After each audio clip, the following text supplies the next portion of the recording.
श्री परमात्मने नमः। श्रीमद्भगवद्गीता अथ पंचदशोऽध्यायः। श्रीभगवानुवाच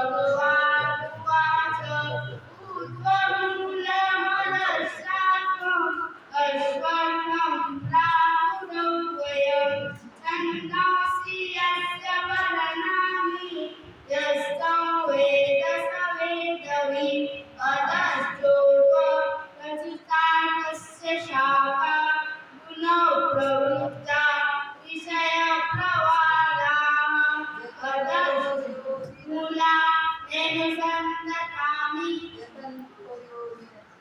यतन्तो योगिनश्चैनं पश्यन्त्यात्मन्यवस्थितम् यतन्तोऽप्यकृतात्मानो नैनं पश्यन्त चेतसः निर्माणमोहा जितसङ्गदोषा अध्यात्मनित्या विनिवृत्तकामाः व्यर्थैर्विमुक्ता सुखदुःखसहितै गच्छन्तमुदा पदं वयञ्च न तद्भासयते सूर्यो न शशाङ्को न पावकः